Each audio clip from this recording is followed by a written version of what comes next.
ஒரு நாள் தான். ஆனா அந்த ஒரு நாள் உங்க 5 வருட வாழ்க்கையை முடிவு செய்யும். நம்மளோட பெரிய தவறு என்ன தெரியுமா? ஓட்டு போடாம இருக்கிறது, அல்லது யார ஓட் பண்றோம்னு தெரியாம போடுறது. நாம் செய்யும் மிக முக்கிய தவறுகள். என்னால என்ன ஆகும்னு நினைச்சு ஓட்டு போடாம இருக்கிறது, பணம் வாங்கி ஓட்டு போடுறது, ஒரே காரணத்தை பார்த்து மட்டும் ஓட் பண்றது, லாஸ்ட் மினிட்ல யாரோ சொன்னதை கேட்டு ஓட் பண்றது, கேண்டிடேட்ஸ் பற்றி ரீசர்ச் செய்யாம போடுறது. இந்த தவறுகள் தான் நம்ம ஃபியூச்சரை டிஸ்ட்ராய் பண்ணுது. மறந்துடாதீங்க. ஓட் போடும் முன் நாம் செய்ய வேண்டிய முன்னெச்சரிக்கைகள் என்னன்னு பார்க்கலாம். உங்க பெயர் வோட்டர் லிஸ்ட்ல இருக்கான்னு செக் பண்ணுங்க. வேலிட் ஐடி ப்ரூஃப் கொண்டு போங்க, வோட்டர் ஐடி அல்லது ஆதார். கேண்டிடேட் பேக்ரவுண்ட் பற்றி கட்டாயம் தெரிஞ்சுக்கங்க. ஓட்க்கு காசு கொடுக்கறாங்கன்னு மயங்காதீங்க. முக்கியமா ஓட் சீக்ரெட்டா போடணும், யாருக்கும் சொல்ல வேண்டாம். ஓட்டு போடும் வழிமுறை என்னன்னு பார்க்கலாம். நம்பர் 1, பூத்க்கு சென்று லைன்ல நின்று வெயிட் பண்ணுங்க.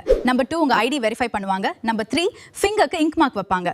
நம்பர் 4, இவிஎம் மெஷின்ல உங்க கேண்டிடேட் சிம்பலை சரியா பிரஸ் பண்ணுங்க. நம்பர் 5, ஸ்லிப் செக் பண்ணுங்க, சரியா ஓட் போச்சுன்னு கன்ஃபார்ம் பண்ணுங்க.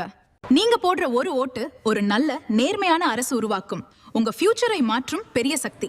இந்த முறை நல்லா யோசிச்சு சரியா ஓட்டு போடுங்க. தமிழ்நாடு தேர்தல்ல ஓட்டு போடும் சரியான முறையும் நாம் செய்யும் பெரிய தவறுகளும் இந்த வீடியோவில் தெரிஞ்சுக்கிட்டோம்.